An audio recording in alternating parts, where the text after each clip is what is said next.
ഇനി അടുത്തതായി മാജിക് അവൻ്റെ second recipe of the week. ഈ ആഴ്ചത്തെ സെക്കൻഡ് റെസിപ്പി ഒരു മധുരമാണ്, പക്ഷേ ഒരു നാടൻ മധുര പലഹാരം എന്ന് തന്നെ പറയും. നമ്മൾക്ക് എല്ലാവർക്കും ഏത്തപ്പഴം വലിയ ഇഷ്ടമാണ്. ഏത്തപ്പഴം മലയാളിക്ക് ഇഷ്ടമുള്ള മറ്റൊരു കാര്യമാണ്. അപ്പോൾ കപ്പ പോലെ തന്നെ നമുക്ക് ഇഷ്ടമുള്ളൊരു കാര്യമാണ് ഏത്തപ്പഴം. ആരോഗ്യത്തിന് വളരെ നല്ലത്. അപ്പോൾ ഏത്തപ്പഴം പുഴുങ്ങി കഴിക്കാം, നല്ല പഴുത്താണെങ്കിൽ വെറുതെ കഴിക്കാം, പിന്നെന്താ ചുട്ട് കഴിക്കാം. പിന്നെ വ്യത്യസ്തമായ രീതികളുണ്ട്. പിന്നെ പഴംപൊരി ഉണ്ടാക്കാൻ ഒരുപാട് കാര്യങ്ങൾ. പക്ഷേ നമ്മൾ അതൊന്നുമല്ല ചെയ്യുന്നത്. ഇന്നിവിടെ പഴം പൊരിച്ചത്. അപ്പോൾ എന്താണ് ഈ പഴം പൊരിച്ചത്? അപ്പോൾ മാവിൽ മുക്കി പൊരിക്കുകയല്ല, വ്യത്യസ്തമായ രീതിയിലൊരു പഴം പൊരിച്ചതെന്ന് പറഞ്ഞിട്ട് നമ്മൾ തയ്യാറാക്കുന്നു. ഏത്തപ്പഴത്തിലാണ്. അപ്പോൾ അതെങ്ങനെയാണ് തയ്യാറാക്കുന്നത് നോക്കാം. അതിന് വേണ്ട ചേരുവകൾ എന്തൊക്കെയാണെന്ന് നോക്കാം. ഏത്തപ്പഴം 4 വലുത് ചെറിയ കഷ്ണങ്ങളായി മുറിച്ചത്, തേങ്ങാ ചിരകിയത് 2 കപ്പ്, മുട്ട 2 എണ്ണം, പഞ്ചസാര 1/2 മുതൽ 1/4 കപ്പ് വരെ, അണ്ടിപ്പരിപ്പ് 100 ഗ്രാം, കിസ്മിസ് 50 ഗ്രാം, നെയ്യ് 1 കപ്പ്, ഏലക്ക പൊടിച്ചത് 1 ടീസ്പൂൺ. നമ്മളിനി പഴം പൊരിച്ചത് ചെയ്യാൻ പോവാണ്. അടുപ്പ് കത്തിച്ചിട്ട് ആദ്യം ചെറിയൊരു പരന്നൊരു പാത്രം അടുപ്പിലേക്ക് വയ്ക്കുക, ഒരു ഫ്രൈയിങ് പാൻ. പിന്നെ ഏത്തപ്പഴം ഒരുപാട് പഴുത്തൊലഞ്ഞു പോകരുത്, പക്ഷേ ഒരു പഴുത്ത പഴം തന്നെയാണ് സ്വാദ്, എന്നാൽ ഒരുപാട് ഒലഞ്ഞതായിരിക്കരുത്. പിന്നെന്താ വേണ്ട? തേങ്ങ, അണ്ടിപ്പരിപ്പ്, കിസ്മിസ്, പഞ്ചസാര, മുട്ട, ഇങ്ങനെയുള്ള കാര്യങ്ങൾ വെച്ചിട്ടാണ് നമ്മൾ പഴം പൊരിച്ചത് തയ്യാറാക്കുന്നത്. അപ്പോൾ ആദ്യം കുറച്ച് നെയ്യ് ചൂടാക്കാനായിട്ട് വയ്ക്കും. ഏതാണ്ട് 1/4 കപ്പ് മുതൽ 1 കപ്പ് വരെ ആകാം. നന്നായിട്ടൊന്ന് ഉരുകട്ടെ.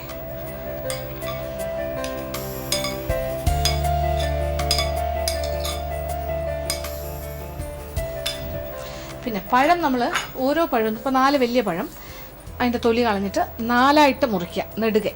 എന്നിട്ട് അതിങ്ങനെ വട്ടത്തിന് കട്ട് ചെയ്യുക. അപ്പോൾ ഇങ്ങനെ ചെറിയ ചെറിയ സ്ക്വയർ പീസസ് ആയിട്ട് മുറിച്ചെടുക്കാൻ സാധിക്കും. അത് നമ്മൾ ഈ നെയ്യിലൊന്ന് വറുത്ത് കോരണം. അപ്പോൾ പഴം വറുത്ത് കോരുന്നതിന് മുന്നേ തന്നെ അണ്ടിപ്പരിപ്പും കിസ്മിസും നമ്മളൊന്ന് വറുത്തു. അപ്പോൾ ഇതെല്ലാം തന്നെ നെയ്യിലാണ് നമ്മളിങ്ങനെ പൊരിച്ചെടുക്കുന്നത്. അതുകൊണ്ടാണ് ഇതൊരു പഴം പൊരിച്ചതായി മാറും. പിന്നെ ഇതിലേക്ക് ആവശ്യമുള്ള 2 മുട്ടയാണ്. അപ്പോൾ 2 മുട്ട നന്നായിട്ടൊന്ന് ഉടച്ച്, നന്നായിട്ട് വേണമെങ്കിൽ മിക്സിയിൽ ഇട്ടിട്ട് ഒന്ന് ബീറ്റ് ചെയ്താലും കുഴപ്പമില്ല, ഒന്ന് ഉടച്ച് റെഡിയാക്കി വെക്കണം. 2 മുട്ട, അതാണ് വേണ്ടത്. ഇപ്പോൾ നെയ്യ് നല്ല ചൂടായി. ഇനി ഇതിലേക്ക് നമ്മൾ അരിഞ്ഞു വെച്ചിരിക്കുന്ന ഏത്തപ്പഴത്തിൻ്റെ പീസസ് 2-3 പ്രാവശ്യമായിട്ടിട്ട് വറുക്കാം.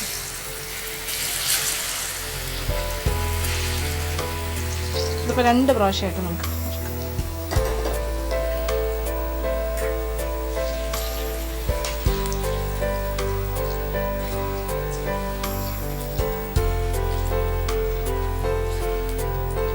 അപ്പോൾ ഏത്തപ്പഴം വറുത്ത് കോരിയിട്ട് വേണമെങ്കിൽ നമുക്ക് അണ്ടിപ്പരിപ്പും കിസ്മിസും രണ്ടാമത് വറുക്കാം. ആദ്യം ഏത്തപ്പഴം തന്നെ വറുത്തെടുക്കാം.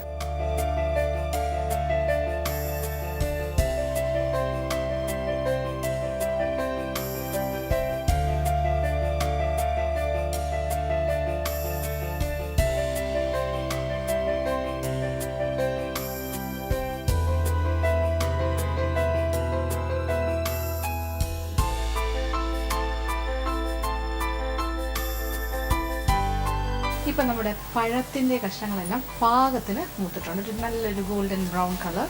ഇത് നമ്മൾ നെയ്യിൽ നിന്നും മാറ്റുന്നു. ഇപ്പോൾ ഇത് ആദ്യം ഇട്ടതാണ്, അതെണ്ണയിൽ നിന്നും ഈ നെയ്യിൽ നിന്നും മാറ്റാൻ പോകുന്നു.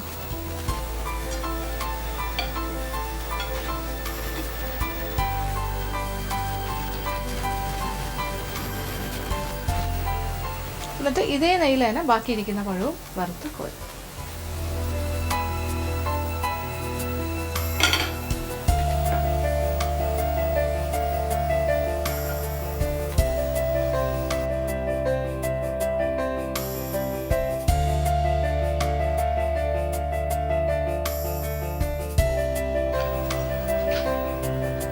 ചൂടായി കിടക്കുന്ന ഇതേ നെയ്യിലേക്കാണ് നമ്മൾ ബാക്കി പഴം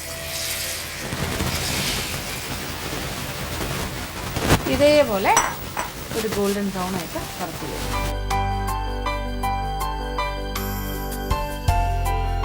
അപ്പോൾ നമ്മുടെ ഏത്തപ്പഴത്തിൻ്റെ കഷ്ണങ്ങളെല്ലാം തന്നെ ഗോൾഡൻ ബ്രൗൺ ആയിട്ട് വറുത്ത് കോരി കഴിഞ്ഞു.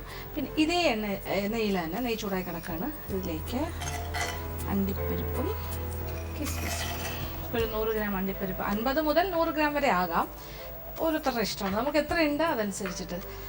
അപ്പോൾ 100 ഗ്രാം കിസ്മിസും 100 ഗ്രാം അണ്ടിപ്പരിപ്പാണെങ്കിലും കുഴപ്പമില്ല. ഇപ്പോൾ ഞാനിവിടെ ഒരു 50 ഗ്രാം കിസ്മിസ്, 100 ഗ്രാം തികച്ചില്ല അണ്ടിപ്പരിപ്പിൻ്റെ കയ്യിൽ, അതാണ് നമ്മൾ വറുത്ത. ഇതേപോലെ തന്നെ വറുത്ത എണ്ണയിൽ നിന്നും നെയ്യിൽ നിന്നും മാറ്റും. അണ്ടിപ്പരിപ്പ് മൂത്ത് തുടങ്ങി. ഇനി കിസ്മിസും കൂടി ചേർക്കാം.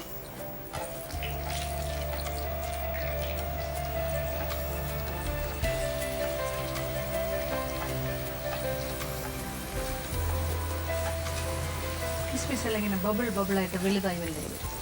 അത് കാണാൻ നല്ല രസമാണ്, കിസ്മിസ് ഇങ്ങനെ ബൾബ് പോലെ ആകുന്നത്.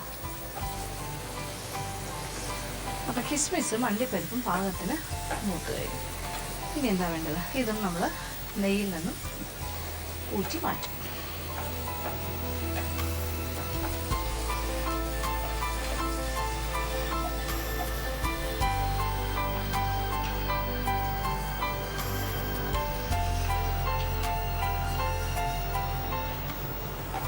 അങ്ങനെ നമ്മുടെ പഴം പൊരിച്ചതിന് വേണ്ട കാര്യങ്ങളെല്ലാം റെഡി ആയിക്കൊണ്ടിരിക്കുകയാണ്.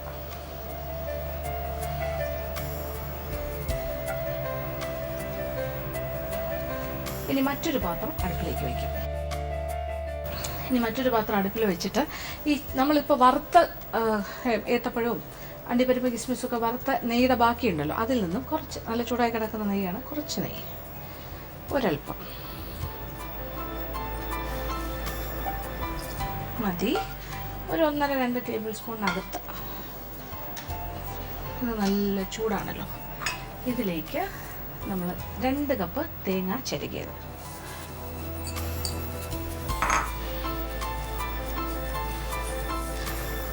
ചെറുതായിട്ടൊന്ന് വഴറ്റണം. തേങ്ങ ബ്രൗൺ കളറൊന്നും ആകണ്ട, ഒന്ന് വാടിയാൽ മാത്രം മതി. അപ്പോൾ ഒന്ന് ചെറുതായിട്ടൊന്ന് ടെൻഡറാകും, ഒന്ന് വാടിക്കുഴയുന്നൊരു പാകമില്ലേ, അതുപോലെ ഒരു 5 മിനിറ്റ് സമയം. അതിൻ്റെ ഒരു പച്ച ചുവയൊക്കെ ഒന്ന് മാറണം, അത്രേ ഉള്ളൂ. അപ്പോൾ തേങ്ങ ഒന്ന് വാടിക്കഴിഞ്ഞു, കളറൊന്നും മാറണ്ട, ഒന്ന് ടെൻഡറായി. ഇനി ഇതിലേക്ക് നമ്മൾ എടുത്തു വച്ചിരിക്കുന്ന 1/2 മുതൽ 3/4 കപ്പ് വരെ പഞ്ചസാര ആകാം, ഏതാണ്ട് 3/4 കപ്പ് പഞ്ചസാര എന്ന് പറയാം. പഞ്ചസാരയും കൂടി ചേർക്കുകയാണ്. പഞ്ചസാരയുടെ ഒരു ഈർപ്പം അതൊന്ന് ചെറുതായി അലിഞ്ഞ് ഈ തേങ്ങയുടെ കൂടെ ആകും. ഇതിനോടൊപ്പം തന്നെ പഞ്ചസാര ചേർത്തൊന്ന് ചെറിയ പിടുത്തം വന്നു കഴിഞ്ഞിട്ട് അലിഞ്ഞ് തുടങ്ങുന്നു, ചെറുതായിട്ടൊന്ന് വെറ്റായി തുടങ്ങുന്നു. ഈ ഒരു സ്റ്റേജിൽ തന്നെ നമ്മൾ 2 മുട്ട നന്നായിട്ടൊന്ന് ബീറ്റ് ചെയ്ത് വെച്ചിട്ടുണ്ട്, മിക്സി ഉപയോഗിച്ചിട്ട് അതും കൂടി ഒന്ന് ചേർക്കുകയാണ്. പഞ്ചസാരയോടൊപ്പം മുട്ടയും കൂടി ഒന്ന് ചേർക്കുക. ഒരല്പം വെള്ളവും കൂടി ചേർക്കുക. 1/2 കപ്പെന്ന് പറയാൻ പറ്റില്ല, 1/4 കപ്പും ഇച്ചിരി കൂടെ ആകാം. അപ്പോൾ പഞ്ചസാര അലിയാനുള്ള കുറച്ച് വെള്ളം, മുട്ടയും നമ്മൾ അതിനോടൊപ്പം തന്നെ ചേർക്കും. അതായത് നമ്മൾ പഞ്ചസാര ചേർക്കുന്നു, അത് കഴിഞ്ഞിട്ട് പഞ്ചസാര ഒന്ന് ചെറുതായി അലിഞ്ഞ് തുടങ്ങുമ്പോൾ വേണമെങ്കിൽ ആ സമയത്ത് തന്നെ വെള്ളം ഒഴിച്ചു കൊടുക്കാം.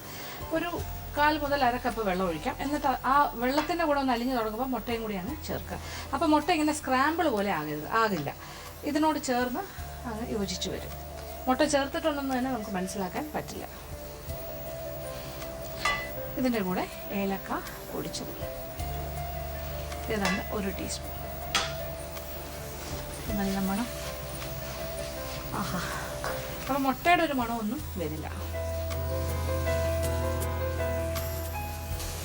അപ്പോൾ ഇതിൽ മുട്ട ചേർത്തിട്ടുണ്ടെന്ന് മനസ്സിലാവില്ലല്ലോ അല്ലേ, അതിൻ്റെ ഒരു മണമോ അങ്ങനെ ഒന്നും വരില്ല, ഒരു എഗ്ഗി സ്മെല്ലൊന്നും ഉണ്ടാവില്ല.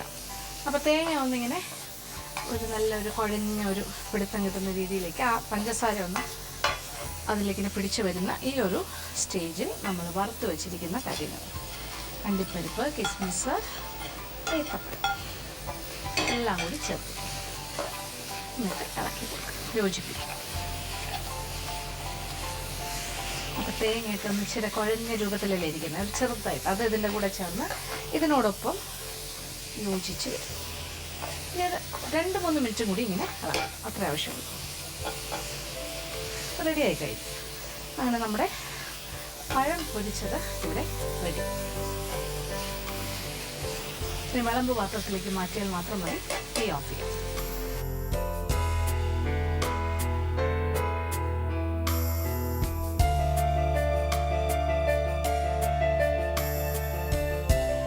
അങ്ങനെ നമ്മുടെ പഴം പൊരിച്ചത് ഇവിടെ റെഡിയായി കഴിഞ്ഞു.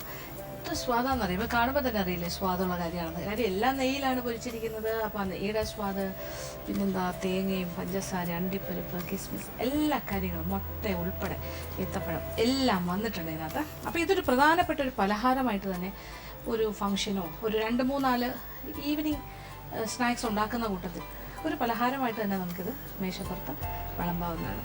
അപ്പോൾ ഉണ്ടാക്കാൻ എളുപ്പം, സ്വാദിൻ്റെ കാര്യത്തിൽ വളരെ മെച്ചം. കുട്ടികൾക്കെല്ലാം കൊടുത്താൽ അവർക്ക് വളരെ ഇഷ്ടമാകും, ആരോഗ്യത്തിന് നല്ലതാണ്. അവർക്ക് മുട്ടയും പഴവും എല്ലാം ഇതിൽ കയറി വരുന്നുണ്ടല്ലോ. അപ്പോൾ എന്തായാലും പ്രായമുള്ളവർക്ക് കുറച്ച് ഒഴിവാക്കുക. പക്ഷേ കൊച്ചുകുട്ടികൾക്കും അങ്ങനത്തെ പ്രശ്നങ്ങളൊന്നും ഇല്ലാത്തവർക്ക് എപ്പോഴും കഴിക്കാൻ പറ്റിയൊരു പലഹാരമായിരിക്കും. അപ്പോൾ പരീക്ഷിക്കുക, എല്ലാവർക്കും ഇഷ്ടം. ഏത്തപ്പഴം പൊരിച്ചത്. ചേരുവകൾ: പാകത്തിന് പഴുത്ത ഏത്തമ്പഴം 4 വലുത് ചെറിയ കഷ്ണങ്ങളായി മുറിച്ചത്, നെയ്യ് 3/4 കപ്പ്, തേങ്ങ ചിരകിയത് 2 കപ്പ്, മുട്ട 2 എണ്ണം, പഞ്ചസാര 3/4 കപ്പ്, അണ്ടിപ്പരിപ്പ് 100 ഗ്രാം, കിസ്മിസ് 50 ഗ്രാം, ഏലക്ക പൊടിച്ചത് 1 ടീസ്പൂൺ, വെള്ളം 1/2 കപ്പ്. പാകം ചെയ്യുന്ന രീതി: ഒരു പാത്രത്തിൽ നെയ്യ് ചൂടാക്കി ഏത്തപ്പഴം കഷ്ണങ്ങളാക്കിയത് 2 പ്രാവശ്യമായിട്ട് ഇളം ബ്രൗൺ നിറത്തിൽ വറുത്തുകോരുക. ഇതേ നെയ്യിൽ അണ്ടിപ്പരിപ്പും കിസ്മിസും വറുത്തു മാറ്റുക. ഇതേ നെയ്യിൽ നിന്നും 2 ടേബിൾ സ്പൂൺ എടുത്ത് ചൂടാക്കി തേങ്ങ ചേർത്ത് 5 മിനിറ്റ് സമയം വഴറ്റുക. ഇതിലേക്ക് പഞ്ചസാര ചേർത്ത് 1 മിനിറ്റ് വഴറ്റി 1/2 കപ്പ് വെള്ളവും ചേർക്കുക. പഞ്ചസാര അലിഞ്ഞു തുടങ്ങുമ്പോൾ 2 മുട്ട നന്നായി അടിച്ചതും ചേർത്ത് വഴറ്റുക. തേങ്ങാക്കൂട്ട് നല്ല തോർന്നു കഴിയുമ്പോൾ വറുത്തു വച്ചിരിക്കുന്ന പഴം, അണ്ടിപ്പരിപ്പ്, കിസ്മിസ് എന്നിവയും ഏലക്കപ്പൊടിയും ചേർത്ത് ഇളക്കി യോജിപ്പിച്ച് അടുപ്പിൽ നിന്നും മാറ്റുക. ഏത്തപ്പഴം പൊരിച്ചത് തയ്യാർ.